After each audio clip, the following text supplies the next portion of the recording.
Hello everyone, and welcome to Isolocity's Quick Minute Guide. In this video, we'll be showing you an overview of our CAPA and planning modules. Let's get started.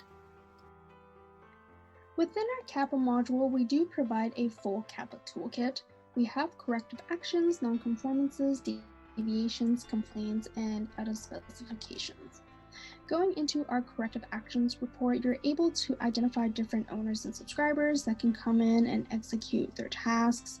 And depending on the different options that you choose here, new options might pop up for you to populate later on.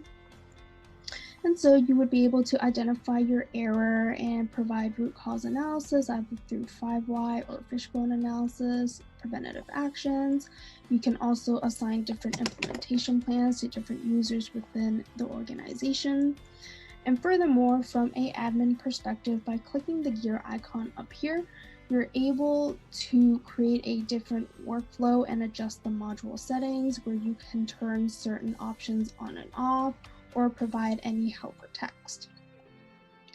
Bringing your attention back to the top of the page, you can see this blue banner here. This blue banner links to the non-conformance report that this corrective action was escalated from. So by clicking in, you're taken to the non-conformance report. And within the non-conformance report, you can also view the original inspection report that had triggered the whole process. So for example, here we're taken to the original inspection report where we can see that the label verification for the sample has failed. So the user that was filling out this inspection report had the option of either initiating a corrective action report, non-conformance report, or out-of-spec sample report. And so our system does a great job at providing all these linkages within the system, so anyone that comes into a specific report can always get the full picture. And the same concept applies to our deviation report. Within our deviations, you can escalate to a corrective action, or you're able to create a change control. You can also create change control reports through our planning module, and change control reports are great for any SOP revisions or document changes. So within this example here, you can see that this change control report was originally generated from a document.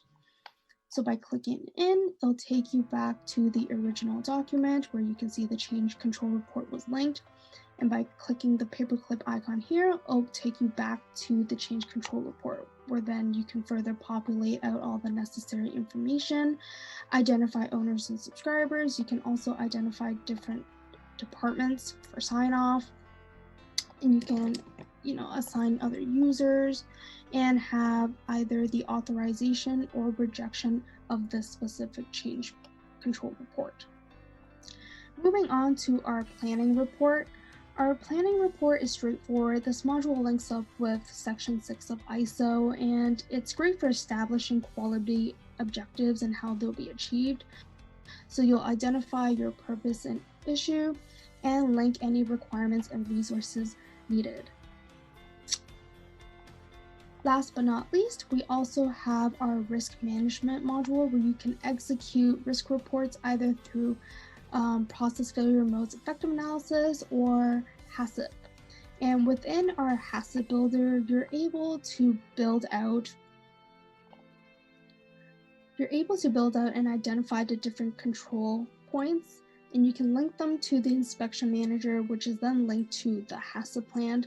And you can use this to identify any contamination points and how they're further controlled, monitored, and inspected using toolkits in Isolocity. In our process failure modes effective analysis, you can use your RPN values. You can identify your RPN values, and by bringing those recommended actions and responsibility downs, you also bring your RPN value down. Furthermore, we also provide a legend here for our users to utilize and reference off of.